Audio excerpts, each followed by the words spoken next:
Hello everyone! Ayan, good evening po sa inyong lahat at ngayon lang po tayo makakapag-edit at makakapag-upload nitong ating video after nating mag-edit nitong ating lulutuin. Walang iba kundi itong ating macaroni spaghetti. So tara na guys at samahan niyo po ako magluto and enjoy watching po. Syempre magpapainit po tayo ng tubig sa ating kaserola at pag kumukulo na, maglagay tayo ng asin at mantika or oil, cooking oil. Ayan. Tapos halu-haluin natin and then pwede na nating ilagay dyan yung ating macaroni pasta.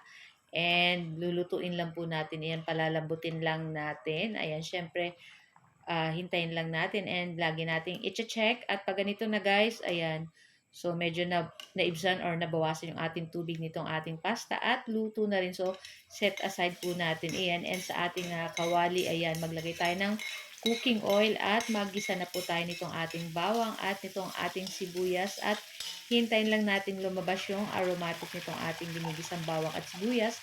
Pagkatapos ay ilagay na po natin dyan itong ating isang lana na corned beef at meron din tayong nilagay dyan na hot dogs. Ayan. So, yan lang po yung ating ingredients dyan.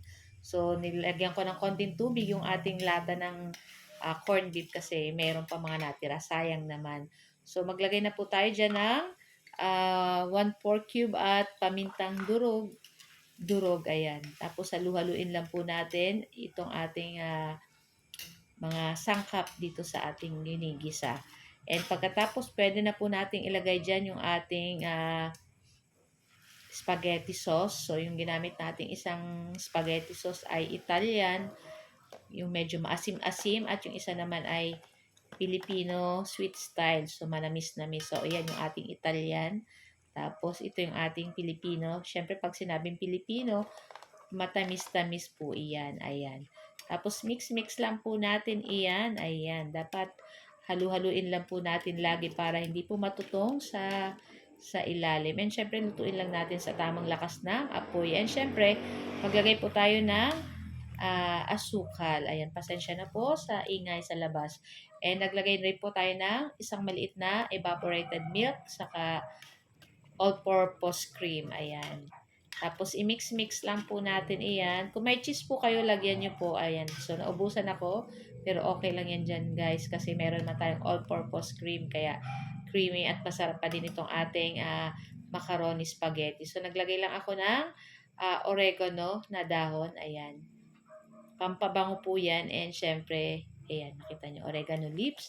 And then, mix-mix lang po natin iyan uli. Ayan, ako, napakabango at napakasarap nito, guys. And syempre, napaka-creamy. Gawa na naglagay tayo ng gatas at all-purpose cream. Tapos, ilagay na natin itong ating pasta na macaroni. Ayan.